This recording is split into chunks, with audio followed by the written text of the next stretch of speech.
चलिए, कैसे हैं आप सभी लोग। आशा करता हूं कि आप लोग स्वस्थ होंगे। इकोनॉमिक सर्वे 2023-24 आ चुका है और आज 23 जुलाई को बजट भी आ गया है, जिसकी क्लास आपको कल मिल जाएगी। इकोनॉमिक सर्वे को एमपीपीएससी के लिहाज से जब हम पढ़ेंगे, खासकर मेंस को ध्यान में रखते हुए, तो इसमें कई सारे 2 मार्कर्स और 7 मार्कर्स निकाले जा सकते हैं। और मैंने इस पूरे इकोनॉमिक सर्वे को प्रश्न उत्तर के फॉर्म में ही रखा है। यानी जो हम आज इकोनॉमिक सर्वे पढ़ने वाले हैं, इसमें हम आंकड़े नहीं पढ़ेंगे, हम उन प्रश्नों को तलाशेंगे जो एमपीपीएससी मेंस 2024 में संभावना है कि वो जोड़कर हमसे पूछ सकता है। क्लास शुरू करने से पहले इकोनॉमिक सर्वे के लिए कुछ बेसिक चीजें आप समझ लीजिए। आर्थिक समीक्षा पहले बजट के साथ प्रस्तुत की जाती थी।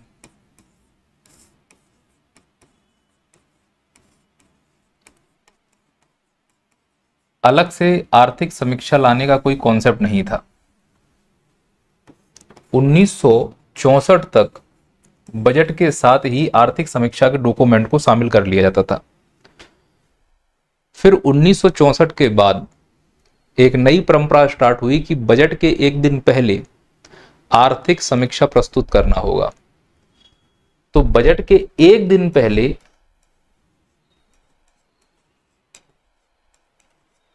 संसद के पटल पर आर्थिक समीक्षा के डॉक्यूमेंट्स को रखा जाता है और 2011 तक, यानी 1964 से लेकर 2011 तक जो आर्थिक समीक्षा के डॉक्यूमेंट्स को रखा जाता था, उसे केवल वॉल्यूम 1 में ही रखते थे, यानी इसके 2 वॉल्यूम नहीं थे।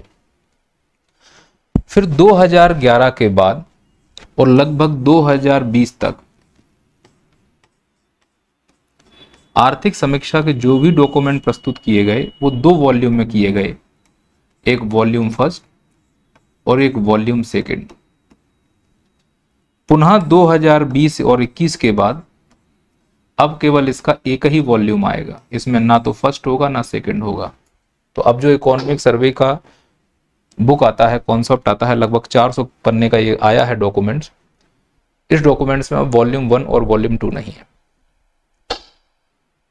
अब अगला प्रश्न ये बनता है कि सर, इकोनॉमिक सर्वे आखिरकार कहते किसको हैं और इकोनॉमिक सर्वे और बजट में क्या अंतर होता है।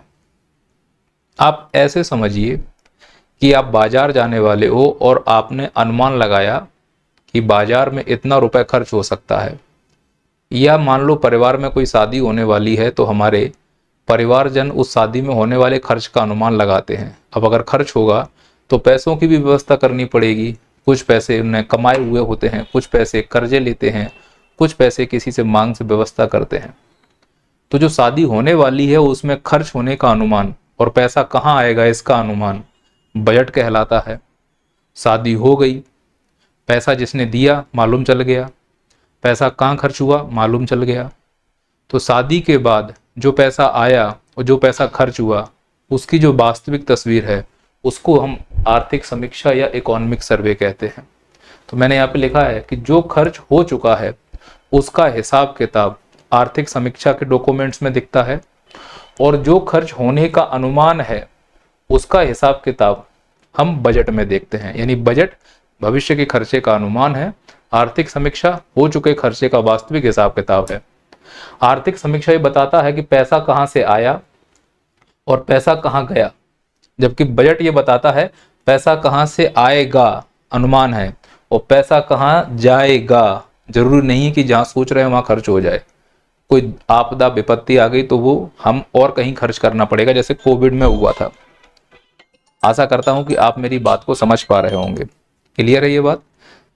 तो ये जो हिसाब किताब है यह किस साल का हिसाब किताब है, जो 2023-24 का बजट गया है उसका हिसाब किताब है। उम्मीद क्लियर है आप सब लोगों को। अब अगला प्रश्न ये है कि सर, इसको 2023-24 क्यों लिख रहे हैं, या तो 23 लिख दो या 24 लिख दो, ऐसा क्यों कर रहे हो। उसका कारण है, हमारा जो वित्त वर्ष है वो अप्रैल से प्रारंभ होता है और मार्च में खत्म होता है। जैसे हमारी नई साल 1 जनवरी शुरू होती है और दिसंबर में खत्म होती है, ऐसे ही सरकार की साल 1 अप्रैल को शुरू होती है और लास्ट मार्च में खत्म हो जाती है। तो अप्रैल से शुरू हो रही है ना, तो मान लो 2023 का मतलब है अप्रैल, मई, जून, जुलाई, अगस्त, सितंबर, अक्टूबर, नवंबर, दिसंबर। तो भैया ये साल इनकी यहाँ खत्म हो गई, पर अभी तो इनकी पूरी साल खत्म कहाँ हुई है, खत्म तो होगी मार्च में जाके। लेकिन जब दिसंबर के बाद हम मार्च में गए तो 2023 खत्म हो गया, 2024 शुरू हो गया, जनवरी, फरवरी, मार्च। इसीलिए जो भी बजट आता है, जो भी इकोनॉमिक सर्वे आता है, वो 2023-24 लिखता है। क्यों लिखता है, मुझे उम्मीद है कि आप मेरी बात को समझ पा रहे होंगे। अब आते हैं एमपीपीएससी में मेंस में किस प्रकार के प्रश्न आ सकते हैं। मैंने इस इकोनॉमिक सर्वे के जो इस पहले पार्ट को प्रश्न उत्तर के फॉर्म में समझाया है, और प्रयास कीजिए कि ऐसे ही आप अपने नोट्स में उकेर लें। एमपीपीएससी में हमसे 2 मार्कर्स या 7 मार्कर्स में जो पहला प्रश्न पूछ सकता है वो ये है कि अर्थव्यवस्था के जो विभिन्न क्षेत्र हैं उनमें क्या योगदान या उनका क्या योगदान है हमारी अर्थव्यवस्था में। अगर आप सिलेबस उठाकर देखोगे तो उसमें भारतीय अर्थव्यवस्था की विशेषताएं लिखी हुई हैं, और उसी के नीचे लिखा हुआ है कृषि का योगदान, उद्योग का योगदान, सेवा का योगदान। यानी ये हमारे मेंस का और प्री का दोनों का पार्ट है।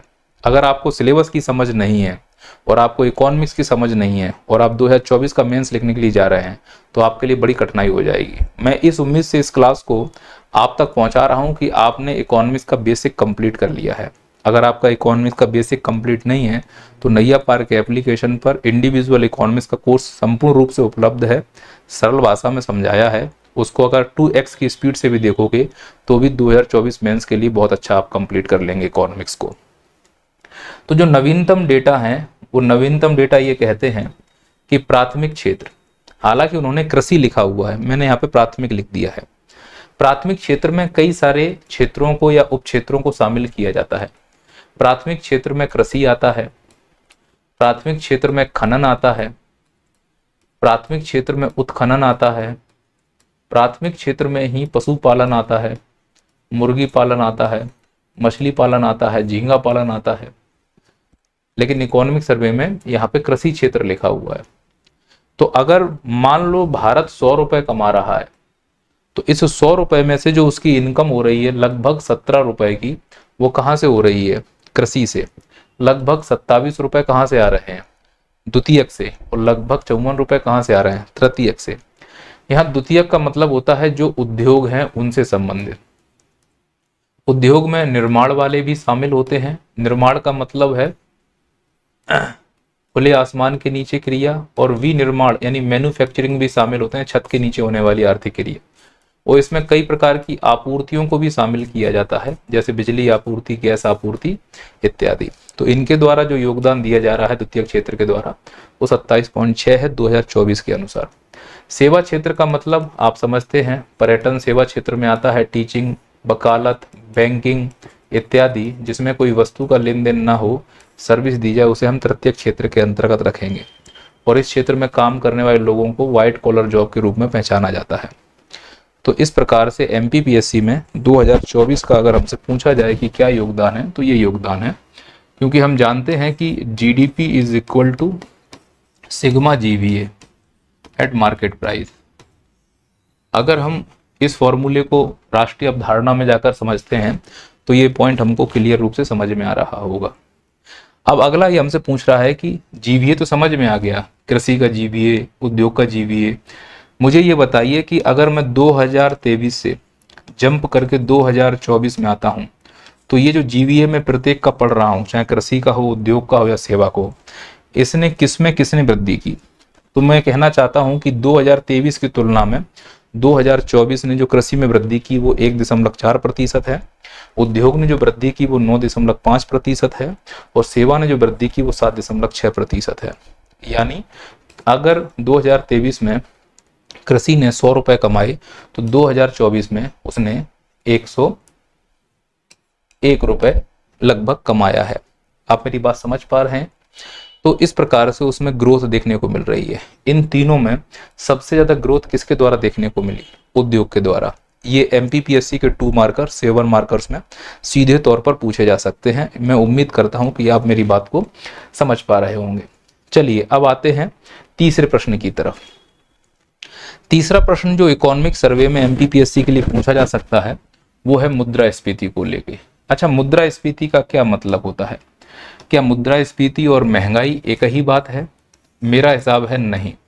महंगाई का मतलब है किसी एक वस्तु या सेवा की कीमत बढ़ जाना। मुद्रास्फीति का मतलब है वस्तु या सेवाओं की कीमतों में औसत वृद्धि हो जाना। मुद्रास्फीति तब कहा जाएगा जब कीमत बढ़ जाए, लेकिन ये जो कीमत है वो औसत रूप से बढ़नी चाहिए, या फिर मुद्रा की क्रय शक्ति कम हो जाए। इसी को तो हम मुद्रास्फीति के रूप में पहचानते हैं, जैसा कि हमने इकोनॉमिक्स की क्लास में समझा भी है। अब मुद्रास्फीति के प्रकार में जैसे कोर इन्फ्लेशन क्या है, एमपीपीएससी में हमसे ये प्रश्न जरूर पूछा जाएगा कि कोर इन्फ्लेशन किसे कहते हैं, है ना, हेड कोर इन्फ्लेशन किसे कहते हैं, है ना, क्रीपिंग इन्फ्लेशन किसे कहते हैं। तो ये मैं तुमको काम दे रहा हूं, इस काम को कंप्लीट करना कि कोर इन्फ्लेशन या हेड कोर इन्फ्लेशन और क्रीपिंग इन्फ्लेशन किसे कहते हैं, मुद्रास्फीति किसे कहा जाता है। बजट के अनुसार जो मुझे लगता है प्रश्न अगर वो पूछें कभी, इस प्रकार का प्रश्न आपसे पूछते हैं कि मुद्रास्फीति के वर्तमान कारण बताइए, तो बजट के अनुसार जो मुद्रास्फीति का वर्तमान कारण है वो पहला है वैश्विक संकट। वैश्विक संकट एक कॉन्सेप्ट है, मेक थाई नेवर बैगर, अपने पड़ोसी को भिखारी बना दो। पर जिस प्रकार से हम ग्लोबल विलेज बन चुके हैं, अगर एक के हित प्रभावित होते हैं तो दूसरे के हित भी प्रभावित होंगे ही। रूस और यूक्रेन के युद्ध के चलते पूरी दुनिया में आपूर्ति श्रृंखला डिस्टर्ब हो रही है। जगह जगह जो उग्रवादी, नक्सलवादी या क्षेत्रीय जो भी कार्यकर्ता हैं जो अपने हितों की मांग के लिए उग्र हो रहे हैं, उनके द्वारा भी आपूर्ति श्रृंखलाएं प्रभावित हो रही हैं। इससे वैश्विक अशांति बढ़ती जा रही है। चाहे वो कोल्ड वॉर हो या रूस यूक्रेन का वार हो, निश्चित तौर पर वैश्विक संकट के कारण मुद्रास्फीति बढ़ती जा रही है, जैसे कि रूस और यूक्रेन का युद्ध। आपूर्ति श्रृंखला प्रावधान हो रहा है। भाई एक देश दूसरे देश में आयात निर्यात कर रहा है, और आयात निर्यात का प्रमुख माध्यम है सी वाटर चैनल। उसमें भी सुएज कैनाल बड़ी प्रमुख भूमिका निभाती है। तो एक तो सुएज कैनाल में एक एवरग्रीन नाम का शिप फंस गया था, जिसकी वजह से पूरी दुनिया में आयात निर्यात बड़ी प्रमुख रूप से प्रभावित हुआ। दूसरा, लाल सागर में कुछ ऐसे उग्रवादी भी सक्रिय हैं जो आयात निर्यात को किए जाने वाले शिपों को अटैक कर रहे हैं, उससे भी आपूर्ति श्रृंखला प्रभावित हो रही है। और जो मुद्रास्फीति है वो मांग आधारित अगर है तो उसको नियंत्रित किया जा सकता है, पर इस प्रकार की आपूर्ति श्रृंखला प्रावधान होने से आपूर्ति आधारित मुद्रास्फीति बड़ा ही डिस्टर्ब है। तो वो आपूर्ति नहीं हो पा रही है संसाधनों की, जिसकी वजह से वस्तुएं महंगी होती हुई दिख रही हैं। और मानसून की अनिश्चितता है ना, दुनिया में जो सबसे ज्यादा मुद्रास्फीति है वो खाद्यान्न पर ही तो देखने को मिलती है। कपड़े, जूते इत्यादि, इन पर इतनी महंगाई नहीं दर्शती। टमाटर महंगा हो गया, प्याज महंगा हो गया, ये दिखाई देता है। ये सब किस पर निर्भर करता है, मानसून की अनिश्चितता पर। तो ये मुद्रास्फीति के प्रमुख कारण हैं इकोनॉमिक सर्वे के अनुसार। आप इनको नोट डाउन कर लें, एमपीपीएससी मेंस में बड़े ही काम आएंगे। अच्छा, कैसे नियंत्रित किया सकता है मुद्रास्फीति को? सीधी सी बात है, प्रक्रियात्मक सुधार किए जा सकते हैं। अगर मांग आधारित मुद्रास्फीति है तो फिर हम मौद्रिक नीति का इस्तेमाल करेंगे, और अगर मौद्रिक नीति से समझ में नहीं आता है तो हम राजकोषीय नीति का इस्तेमाल करेंगे। इस प्रकार की नीतियों का इस्तेमाल करके महंगाई को कम किया जा सकता है। मौद्रिक नीति में ओपन मार्केट ऑपरेशन सबसे अच्छा उपकरण है, और राजकोषीय नीति में एडिशनल टैक्स या नेगेटिव टैक्स सबसे अच्छा उपकरण माना जा सकता है। सब्सिडी को नेगेटिव टैक्स कहा जा सकता है, ध्यान रखना। व्यय नियंत्रण में सुधार हो रहा है। अगर व्यय नियंत्रण में सुधार करते हैं तो स्वाभाविक है कि मांग कम हो जाएगी, क्योंकि खर्च का एक ही उद्देश्य होता है, मांग बढ़ाना, और मांग जितनी बढ़ेगी अनावश्यक वो मुद्रास्फीति हो जाएगी। तो यदि हम व्यय नियंत्रण पर विवेकशील नियंत्रण करते हैं तो शायद मुद्रास्फीति पर कंट्रोल किया जा सके।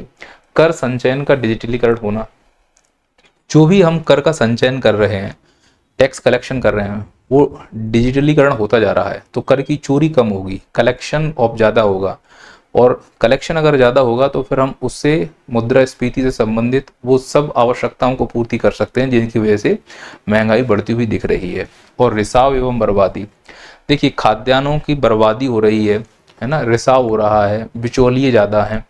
किसान को टमाटर की वैल्यू 10 मिलती है और उपभोक्ता को वही टमाटर 100 रुपये में मिलता है। तो ये रिसाव और जो बीच में बर्बादी हो रही है रिसोर्सेज की, अगर इस पर नियंत्रण कर लिया जाए तो मुझे लगता है कि मुद्रास्फीति पर नियंत्रण लाया जा सकता है, खासकर खाद्य पदार्थों की मुद्रास्फीति पर। तो एमपीपीएससी में अगर हमसे मुद्रास्फीति संबंधित कोई प्रश्न पूछता है, टिप्पणी करने को पूछता है, तो कारण में ये पॉइंट और नियंत्रण में ये पॉइंट बहुत अच्छे से आपको उत्तर को फैक्ट के साथ लिखना है नियंत्रण में, ना कि मौद्रिक नीति और राजकोषीय नीति में आपने सिलेबस में क्या कंप्लीट किया था और क्या पढ़ा था। अगला प्रश्न जो है वो आपका इससे संबंधित है, वर्ल्ड इकोनॉमिक आउटलुक रिपोर्ट। यह एक रिपोर्ट है जो IMF के द्वारा जारी की जाती है। इस आउटलुक रिपोर्ट में बहुत सारे डेटा आते हैं, उसमें सबसे प्रमुख डेटा है अर्थव्यवस्था की वृद्धि, यानी दुनिया की जितनी भी इकोनॉमी है उनकी ग्रोथ बताइए, तभी तो हम भारत की तुलना कर पाएंगे कि हम आगे हैं या पीछे हैं। अगर पूरी दुनिया की, चाहे वो विकासशील हो या विकसित हो, अगर पूरी दुनिया की वर्तमान में हम ग्रोथ देखें तो पूरी दुनिया की ग्रोथ लगभग 3.2% है। अगर केवल विकसित देशों की देखें जो कि सैचुरेटेड हो चुके हैं, उनकी जो ग्रोथ है वो 1.6% है। विकासशील या फिर इमर्जिंग इकोनॉमी की अगर देखें, उभरती अर्थव्यवस्थाओं की देखें जैसे बांग्लादेश, भारत, तो उनकी जो औसत है वो 4.3% है। यानी ओवरऑल विकासशील देशों की जो ग्रोथ रेट है वो विकसित देशों की अपेक्षा ज्यादा है। इवन पूरी दुनिया में जितने भी देश हैं उसमें विकासशील देशों की ग्रोथ रेट सबसे ज्यादा है। इन सभी विकासशील देशों में भारत की जो ग्रोथ रेट है 2024 में 8.2% थी, जो कि 2020 की तुलना में 2024 में 20% अधिक है। और अनुमान है कि 2025 में जो आशा की जा रही है कि हम एक समावेशी विकास हासिल कर लेंगे और अब इस विकास में किसी भी प्रकार का कोई विभंगन नहीं होगा। स्टेबिलिटी आ चुकी है भारत की अर्थव्यवस्था में, अब कोरोना का वो इम्पैक्ट नहीं रहा है, रेजिलेंस हो चुकी है हमारी इकोनॉमी, दृढ़ हो चुकी है। अब ऐसे छोटे मोटे झटकों को बड़ी आसानी से हम एडजस्ट कर लेंगे। अब इससे संबंधित जो MPPSC में प्रश्न बन सकता है वो ये है, आपको होमवर्क दे रहा हूं और होमवर्क आपको करना है। उन्नत अर्थव्यवस्था किसे कहते हैं 2 मार्कर्स में, उभरती या इमर्जिंग अर्थव्यवस्था कैसे कहते हैं, गिग अर्थव्यवस्था से आप क्या समझते हैं, सतत विकास को परिभाषित कीजिए, समावेशी विकास को परिभाषित कीजिए। ये आपको होमवर्क करना है, इस होमवर्क को कंप्लीट कर लीजिए। यदि आपसे ये प्रश्न नहीं बन रहे हैं तो नैया पार के एप्लीकेशन पर जाकर इकोनॉमिक्स का कोर्स परचेज कर लीजिए, सबके उत्तर वहां पे आपको मिल जाएंगे। अगर आता है क्वेश्चन नंबर 5, निर्यात से लेकर। MPPSC निर्यात को लेकर भी प्रश्न पूछ देगी। उम्मीद है कि आपको सिलेबस का अनुमान होगा कि इकोनॉमिक्स में सिलेबस में कौन कौन से टॉपिक हैं। मैं जो भी यहाँ पर लिख रहा हूँ वो MPPSC मेंस के सिलेबस के अकॉर्डिंग इकोनॉमिक सर्वे लिख रहा हूँ, कुछ भी नहीं बता रहा हूँ। डेटा है सामने है और रट के रहना, लेकिन PSC कैसे प्रश्न पूछेगी वो मैं आपको बता रहा हूँ। निर्यात में वृद्धि, पहले देखते हैं कि निर्यात वृद्धि क्या है। 2023 से में अगर हम देखें तो निर्यात वृद्धि 0.5% थी, 2024 में 0.15% है। इसका मतलब है निर्यात की वृद्धि निरंतर कम हो रही है। तो निर्यात के कम होने के क्या कारण हैं? कई सारे कारण हो सकते हैं। पहला कारण है पूर्वी एशिया एवं लैटिन अमेरिका में कमजोर व्यापार। दूसरा कारण है सेवा व्यापार में विकास उत्साहजनक होना। तीसरा कारण है आपूर्ति श्रृंखला में लचीलापन। चौथा कारण है सीमा पार व्यापार प्रतिबंध। और अगला है FDI प्रवाह में कमी। ये प्रमुख कारण हैं जिनसे कि निर्यात में वृद्धि हम उतनी अच्छी नहीं दिखा पा रहे हैं कोरोना के बाद। अगर हम देखें निर्यात में तो 0.15% की वृद्धि हुई है 2024 में, पर अगर आयात की बात करते हैं तो भारत का आयात 4.9% की गिरावट देखने को मिली है। एक नजरिए से अच्छा भी है और एक नजरिए से बुरा भी है। अगर हम होमवर्क आपसे पूछें कि होमवर्क इसमें क्या करना है, तो पहला क्वेश्चन ये तैयार करो, आयात प्रतिस्थापन किसे कहते हैं, क्रूशो इकोनॉमी किसे कहते हैं, तीसरी दुनिया के देश किसे कहा जाता है, 3 सेक्टर इकोनॉमी क्या है, व्हाइट लेवल ATM किसे कहते हैं और व्हाइट कॉलर जॉब से आप क्या समझते हैं। ये सभी 2 मार्कर्स आपको नैया पार के एप्लीकेशन इकोनॉमिक्स में मिल जाएंगे, और अगर नहीं है तो आप इसको आसानी से कंप्लीट कीजिए और इसके उत्तर आप मुझे इस नंबर पर व्हाट्सअप कर सकते हैं 9826 30 60 81। ये मेरा व्यक्तिगत व्हाट्सअप नंबर है, निश्चित रूप से मैं आपके व्हाट्सअप का रिप्लाई करूंगा। अगला जो क्वेश्चन है वो 2 मार्कर्स के रूप में ऐसे बन सकता है कि कैलिब्रेटेड ग्रोथ क्या होती है। कैलिब्रेटेड ग्रोथ शब्द का प्रयोग कोविड-19 के बाद जो भारतीय अर्थव्यवस्था ने ग्रोथ पकड़ी है वो बहुत नपी तुली थी। तो कैलिब्रेटेड ग्रोथ का मतलब भारतीय अर्थव्यवस्था की नपी तुली ग्रोथ जो कोविड-19 के बाद उसने पकड़ी। क्यों भारतीय अर्थव्यवस्था कैलिब्रेटेड ग्रोथ कर पाई है, इसके कई सारे घटक हैं, कई सारे कारण हैं। पहला ये कि अधोसंरचना में सार्वजनिक व्यय बहुत अच्छा किया है। आपको याद हो कोविड में 20 लाख करोड़ रुपए का पैकेज हमारे PM ने दिया था, जिसकी वजह से जो इन्वेस्टमेंट है वो बढ़ गया है। याद रखना है कि aggregate demand consumption, investment, government expenditure, export और इंपोर्ट का ही प्रतिफल होती है। और ये जो सी है ये उपभोग पर किया गया खर्च है, जैसा कि हम लोग सीख चुके हैं। और खर्च का एक ही उद्देश्य होता है, मांग बढ़ाना। और अगर मांग बढ़ती है तो उत्पादन बढ़ेगा, और अगर उत्पादन बढ़ता है तो उत्पादन के लिए रोजगार बढ़ेगा, और रोजगार अगर आ रहे हैं तो पैसा मिलेगा, पैसा है तो मांग बढ़ेगी, और इस प्रकार से अर्थव्यवस्था का चक्र चल जाता है। मान लो कि उपभोग नहीं हो रहा है तो सरकार चाहती है कि निवेश किया जाए, क्योंकि निवेश भी एक प्रकार से खर्च है, और अगर खर्च बढ़ता है तो मांग बढ़ती है, और वही चक्र वापस से चल जाता है। मान लो कि निवेश भी नहीं बढ़ रहा है, तब सरकार क्या करेगी? सरकारी खर्चा करेगी। तो ये जो सरकार ने सरकारी खर्चा किया है कोविड पर, 20 लाख करोड़ रुपए का पैकेज जो दिया था, वो क्यों दिया गया? सरकारी व्यय। तो सरकार ने जो सरकारी व्यय किया है, इस सरकारी व्यय की वजह से मांग बढ़ गई, और मांग के बढ़ने से अर्थव्यवस्था का चक्र चालू हो गया, जिसकी वजह से कोविड-19 का हमारे ऊपर उतना प्रभाव नहीं पड़ा। इसीलिए कहा जा रहा है कि हमने एक कैलिब्रेटेड ग्रोथ किया है, यानी कि नपी तुली ग्रोथ की है। तो पहला तो अधोसंरचना में हमने अच्छा खासा सार्वजनिक व्यय किया है। अगला है आपूर्ति श्रृंखला में व्यवधान हुआ है, इसीलिए भी प्रॉब्लम हुई है, क्योंकि कोविड में तो लॉकडाउन हो गया था, परिवहन व्यवस्था पूरी तरह से बंद हो गई थी, तो स्वाभाविक है सब लोगों को घर पर बैठना पड़ा, तो आपूर्ति कौन करे? पर मांग तो निरंतर होती रहेगी। और आत्मनिर्भर भारत में लक्षित राहत जो दी गई है, तो ये जो आपूर्ति श्रृंखला में व्यवधान हुआ है, फिर वो चाहे उद्यम की तरफ से हो या उपभोक्ता की तरफ से हो, है ना। और दूसरा ये है कि लक्षित टारगेट डिसाइड किए गए थे आत्मनिर्भर भारत के तहत में, कि नहीं, लोगों तक हमको ये चीज पहुंचानी है। जब लोगों तक हमने वो चीज पहुंचाई तो मांग आपूर्ति होती रही, और हमारी अर्थव्यवस्था गिरने से बच गई। होता क्या है, जब अर्थव्यवस्थाएं चलती हैं तो कभी पीक पे होती हैं, कभी डाउन, कभी पीक, कभी डाउन। तो इस प्रकार की अर्थव्यवस्था जो पीक और डाउन करती है वो वी शेप बनाती है। तो वी शेप अर्थव्यवस्था है। तो भारत की जो इकोनॉमिक ग्रोथ है वो वी शेप है, कि कभी हम अच्छे करते हैं, बुरा समय में बुरा करते हैं, लेकिन वापस रिकवर हो जाते हैं। तो जो अर्थव्यवस्थाएं जल्दी से रिकवर होती हैं उनको वी शेप अर्थव्यवस्था के रूप में पहचाना जाता है। कोई अर्थव्यवस्था जो पहले ग्रोथ कर रही थी और फिर अचानक से वो रिकवर ना कर पाए तो वो एल शेप ले लेती है। एल शेप का मतलब वो अर्थव्यवस्था डेड हो गई है, वो सॉवरेन ऋण या सार्वभौमिक ऋण के जाल में फंस जाएगी, फिर वो कभी भी ग्रोथ नहीं कर पाएगी और वहां अशांति होगी, जैसे कि श्रीलंका। अगला प्रश्न है, क्या भारत की अर्थव्यवस्था लचीली है? अगर इस प्रकार का प्रश्न आए तो 3 पॉइंट लिख के चले आना और स्पष्ट कहना कि हाँ, भारत की अर्थव्यवस्था के अंदर लचीलेपन के लक्षण हैं। उसके कई सारे कारण हैं और फैक्ट हैं मेरे पास, कि भारत की जो वास्तविक जीडीपी 2024 में 8.2% की दर से बढ़ी है। दूसरा फैक्ट है, तीसरे वर्ष लगातार 7% से अधिक की वृद्धि हुई है। तीसरा है, स्थिर कीमत पर जीवीएस 7.2% बढ़ा है। और चौथा है, स्थिर कीमत पर शुद्ध कर 19.1% बढ़ा है। इन आधारों पर मैं कह सकता हूं कि भारत की अर्थव्यवस्था एक लचीली अर्थव्यवस्था है। एमपीपीएससी में अधोसंरचना वृद्धि को लेकर हमसे प्रश्न पूछा जा सकता है। सिलेबस में है, मेंस में अधोसंरचना का टॉपिक भी है कि 2024 में अधोसंरचना या इंफ्रास्ट्रक्चर में हमने किस प्रकार की वृद्धि की है।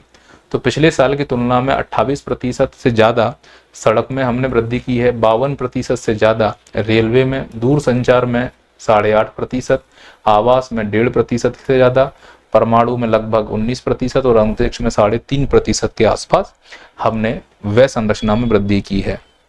तो ये डेटा आपको एमपीपीएससी मेंस में अधोसंरचना का जब प्रश्न लिखने के लिए आ जाएगा तो वहां से पूछ सकता है। अधोसंरचना में जो प्रश्न बनेगा, पहला तो ये है कि कोर इंडस्ट्री किसे कहते हैं, है ना, या कोर इंफ्रा किसे कहते हैं।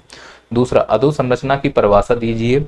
तीसरा, अधोसंरचना की चुनौतियां और अधोसंरचना का वर्गीकरण कीजिए, सामाजिक, भौतिक, आर्थिक। तो इस प्रकार से एमपीपीएससी में प्रश्न पूछे जा सकते हैं अधोसंरचना को लेकर, वो तैयार रहिएगा। अगला क्वेश्चन है एफडीआई और एफपीआई को लेकर। जो भी निवेश होता है यदि वो 10% से ज्यादा है तो वो एफडीआई है, 10% से कम है तो वो एफपीआई है। एफपीआई सामान्यतः शेयर मार्केट में आता है और एफडीआई सामान्यतः इंफ्रास्ट्रक्चर में आता है। अगर वर्तमान 2024 में मैं एफपीआई के निवल प्रवाह की बात करूं तो $44 बिलियन है। अब ये निवल प्रवाह क्या है ये मैंने बहुत डिटेल में आपको क्लास में समझाया है। एमपीपीएससी में एक बार शुद्ध अंतः प्रवाह 2 मार्कर में पूछा गया था या 3 मार्कर्स में पुराने पेपर में, तो इसका मतलब यहाँ से वो प्रश्न जरूर पूछेगा। निवल एफडीआई प्रवाह 2023 का देखेंगे तो $42 मिलियन, बिलियन है, मिलियन नहीं, और नेवल एफडीआई प्रवाह अगर 2024 का देखें तो लगभग 26.5। अब देखो 42 से सीधे हम 26 की तरफ आ गए हैं। नेवल में सकल में उतनी गिरावट नहीं दिखती है, लेकिन नेवल में सीधे 50% की गिरावट लगभग दिख रही है।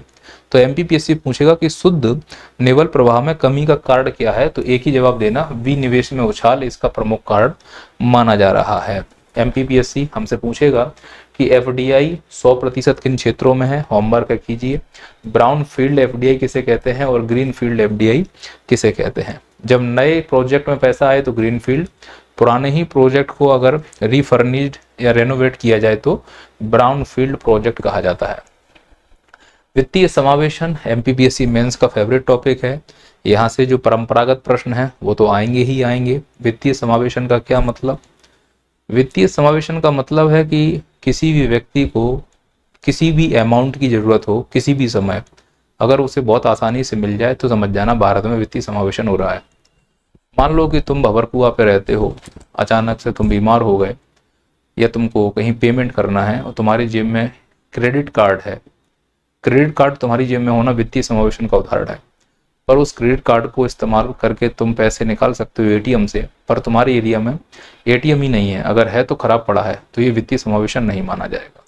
पैसे तक पहुंच बड़ी आसानी से हो और बड़ी आसानी से उपलब्ध हो जाए, हम उसको प्रयोग कर पाएं, तो इसे वित्तीय समावेशन माना जाता है। इसके लिए आधारभूत संरचना को डेवलप करना होगा, बैंक खाते खुलवाने होंगे, लोगों को क्रेडिट कार्ड बांटने होंगे, उन्हें पूरी बैंकिंग व्यवस्था से जोड़ कर रखना होगा और समय पर सस्ती कीमत पर, यानी ब्याज कम हो, बड़ी आसानी से उनको इंटरेस्ट रेट पर उपलब्ध कराना होगा। भारत में अभी किसी को भी ईएमआई पे कोई भी सामान मिल सकता है, यानी वित्तीय समावेशन तो बढ़ रहा है पर उसकी ब्याज दर बहुत ज्यादा है। तो इसीलिए मैं कह सकता हूं कि वो वित्त की पहुंच है, वित्त का समावेशन नहीं। तो वित्तीय समावेशन वर्तमान में प्रगति कितनी हुई 2024 में, क्या कंडीशन है वित्तीय समावेशन की? तो प्रधानमंत्री जन धन योजना, ध्यान रखना है कि आपको जेम 3 नंबर में पूछेगा, है ना, ये आपको जेम क्या है ये 3 नंबर में कंप्लीट करना है। तो प्रधानमंत्री जन धन योजना, लगभग 52 करोड़ से ज्यादा खाते खुले हैं, तो ये वित्तीय समावेशन का सबसे अच्छा उदाहरण है। 1.3 लाख बैंक के ब्रांच खोले गए हैं 2024 तक। 14.3 वाणिज्यिक बैंक प्रति 1 लाख वयस्क कस्टमर पर उपलब्ध हैं। लगभग 24.6 एटीएम प्रति 1 लाख वयस्क कस्टमर पर उपलब्ध हैं। लगभग 7.5 करोड़ लोगों के पास क्रेडिट कार्ड है। ये सब वित्तीय समावेशन के प्रमुख कारक हैं या परिणाम है, या मैं कहूँ रिजल्ट है। कोई कहे कि भारत में वित्तीय समावेशन की स्थिति क्या है 2024 में, तो बता देना कि वित्तीय समावेशन के लिए किए गए अचूक प्रयास हैं, जिनके लिए सरकार मेहनत कर रही है। अगला क्वेश्चन पूछ सकता है कि फास्ट पेमेंट सिस्टम क्या है। देखिए, फास्ट पेमेंट सिस्टम की विशेषता ये है कि पीयर टू पीयर इसमें लेन देन हो सकता है, पीयर टू मर्चेंट इसमें लेन देन हो सकता है, सीमा के परे भी भुगतान हो सकता है। और यह जो प्रोजेक्ट है फास्ट पेमेंट सिस्टम, यह नेक्सस का हिस्सा है। नेक्सस में क्या है, मलेशिया, फिलीपींस, सिंगापुर, थाईलैंड, इन देशों में पेमेंट सिस्टम को जोड़ा गया है, जिसमें भारत का फास्ट पेमेंट सिस्टम भी शामिल है। ये पॉइंट याद रखना। अगला प्रश्न है कि भारत में डिजिटल सार्वजनिक अवसंरचना की क्या स्थिति है। ये भी एमपीपीएससी मेंस में इकोनॉमिक सर्वे के डेटा से हमें पूछा जा सकता है। तो बताना कि कॉमन सर्विस सेंटर लगभग 7.5 लाख खोले जा चुके हैं। मोबाइल सब्सक्राइबर 116 करोड़ के आसपास हो चुके हैं। आधार कार्ड 139 करोड़ के आसपास हो चुके हैं। और यूजर जो 30 करोड़ यूजर हैं वो डिजी लॉकर इस्तेमाल कर रहे हैं। क्या ये डिजिटल सार्वजनिक अवसंरचना की वृद्धि के परिणाम नहीं है या साक्ष्य नहीं है? बिल्कुल है ये साक्ष्य। तो ये हमारा पार्ट 1 था जो हमने इकोनॉमिक सर्वे में किया है। इसका पार्ट 2 अपलोड होगा एप्लीकेशन पर। एप्लीकेशन अभी आप डाउनलोड कर लीजिए, 20% को आपको डिस्काउंट है। जिन बच्चों को 2024 का मेंस देना है उनके लिए कंप्लीट कोर्स एमपीपीएससी का अवेलेबल है नैया पार के एप्लीकेशन पर। अक्टूबर में होगा। इस कोर्स को अगर आप परचेज करते हो, जो भी वीडियोज इसमें रिकॉर्डेड हैं, पहली बात तो 70% कोर्स रिकॉर्डेड है, जो रिकॉर्डेड नहीं है उनकी लाइव क्लासेस चल रही हैं, पीडीएफ भी अवेलेबल है। 2x में देखोगे तो आप बहुत जल्दी सभी टॉपिकों को कवर कर लोगे। अच्छी बात यह है कि जो टॉपिक पूरी तरह से नए जुड़े हैं, चाहे वो उद्यमिता हो, इकोनॉमिक्स हो, सोशोलॉजी हो, हिस्ट्री के नए टॉपिक हो, वो सब आपको पहले से रिकॉर्डेड फॉर्म में अवेलेबल हैं। और जो एथिक्स है, पॉलिटी है, वो अभी लाइव क्लास के रूप में चल रही है, जो समय रहते आपका कंप्लीट करवा दिया जाएगा। हमने डिसाइड किया है कि 25 सितंबर तक हम ये पूरा कोर्स आपको कंप्लीट करके दे देंगे, उससे पहले ही। और ये तब तक रहेगा जब तक आपका मेंस नहीं हो जाएगा। तो ये आपके लिए रामबाण सिद्ध हो सकता है। जो टॉपिक कंप्लीट नहीं हुए हैं, जिनके नोट्स नहीं बनाए हैं, इस कोर्स को परचेज कर लीजिए। एप्लीकेशन पर अवेलेबल है MPPSC 2024 के नाम से, और 2x पे वीडियो देख के बहुत शानदार नोट्स बनाइए। PDF भी अवेलेबल है, उस PDF से जो टॉपिक कंप्लीट नहीं है उनको कंप्लीट कर लीजिएगा। गुणवत्ता आप लोगों ने यूट्यूब पर देखी है, कोई कंप्रोमाइज नहीं है, सभी टीचरों ने बहुत बेस्ट पढ़ाया है। अगर आप इंडिविजुअल कोर्स चाहें तो इंडिविजुअल कोर्स भी मिल सकता है। इतिहास, भूगोल, पॉलिटी, सोशोलॉजी, इकोनॉमिक्स, विज्ञान, दर्शन शास्त्र, उद्यमिता, है ना, सामान्य हिंदी, व्याकरण भी मिल सकता है। अब ऐसे बच्चे जिनका 2024 प्री नहीं हुआ है, वो 2025-26 प्री टारगेट कर रहे हैं, उनको सलाह दूंगा कि आप फाउंडेशन बैच ज्वाइन कर लीजिए। इसकी 18 महीने की वैलिडिटी है, और इसमें हम आपको प्री पूरा लाइव पढ़ाएंगे, मेंस पूरा लाइव पढ़ाएंगे, प्री की टेस्ट सीरीज देंगे, PDF प्रिंटेड इसमें मिलेगा, मेंस की टेस्ट सीरीज भी अवेलेबल होगी, लेकिन लास्ट में जाकर, है ना, वो कॉपी चेक नहीं होगी, केवल प्रैक्टिस करवाएंगे, जिसे हम मेंटरशिप प्रोग्राम कह रहे हैं। क्वालिटी इंप्रूवमेंट होगा, आंसर राइटिंग की क्लास भी अवेलेबल रहेगी रिकॉर्डेड फॉर्म में। बाकी पूरा ये बैच लाइव चलेगा, अभी भी लाइव चल रहा है, जिसमें ज्योग्राफी की क्लास लाइव हो रही है, इकोनॉमिक्स की क्लास लाइव हो रही है, एथिक्स की क्लास लाइव हो रही है, साइंस की क्लास लाइव हो रही है, और पॉलिटी की क्लास लाइव हो रही है मेंस के लिए। टारगेट ये है कि दिसंबर तक पहले 900 नंबर का मेंस हम कंप्लीट कर लेंगे। दिसंबर में जैसे ही MPPSC नोटिफिकेशन निकालेगा 2024-25 के लिए और 26 के लिए, वैसे ही हम नोटिफिकेशन आते ही प्री की तरफ मोल्ड हो जाएंगे और मेंस की क्लासेस बंद कर देंगे 900 नंबर कंप्लीट करने के बाद, और 1 जनवरी से प्री की लाइव क्लासेस स्टार्ट हो जाएंगे। मार्च और फरवरी के आसपास हमारा प्री होगा। हमने बहुत अच्छे से कंप्लीट किया है, पहले हमने वो टॉपिक कंप्लीट करा दिए हैं जो प्री में भी आने हैं, जिससे कि हमारा सॉलिड प्री हो जाएगा, और फिर उसकी हम टेस्ट सीरीज भी अवेलेबल कराएंगे, प्रैक्टिस भी अच्छी हो जाएगी। और एक बार प्री हो गया फिर हमारा मेंस होगा, तो बचा हुआ जो मेंस है वो हम आपको बाद में करा देंगे। ये हमारे फाउंडेशन बैच का टारगेट है, पूरा व्यवस्थित है, इसमें रिकॉर्डेड और लाइव दोनों क्लासेस आपको लगी रहेंगी। हालांकि ये लाइव क्लास है, लेकिन अगर आप देख नहीं पाते हो तो रिकॉर्डेड फॉर्म में भी मिलेगी। PDF प्रिंट आउट निकाल सकते हो, निश्चिंत रहना, ये कोर्स आपके लिए बहुत फायदेमंद है। अगर फाउंडेशन में जाते हो तो फाउंडेशन में भी आपको अवेलेबल है इंडिविजुअल क्लासेस, चाहें तो कर सकते हैं। MPPSC प्रीलिम्स 2025 के लिए भी रिकॉर्डेड लेक्चर अवेलेबल है, 8 महीने की वैलिडिटी है, और PDF भी आपको अवेलेबल हो जाएंगी। SSC महापैक भी अवेलेबल है। यदि आप में से कोई MTS, HSL, CGL इत्यादि की तैयारी कर रहा है तो SSC के लिए नैया पार पर रिकॉर्डेड लेक्चर अवेलेबल है। नैया पार का एप्लीकेशन आपको डाउनलोड करना है। जिस भी एग्जाम की तैयारी कर रहे हैं सभी प्रकार के कोर्सेज अवेलेबल हैं। अधिक जानकारी के लिए नैया पार का टेलीग्राम चैनल ज्वाइन कर सकते हो। इस टेलीग्राम चैनल में MPPSC से संबंधित सभी जानकारी बड़े ही समय पर उपलब्ध हो जाएंगी। मिलते हैं इसके हम दूसरे पार्ट में। इकोनॉमिक सर्वे का जो पार्ट 2 है वो एप्लीकेशन पर मिलेगा। चलिए, जय हिंद।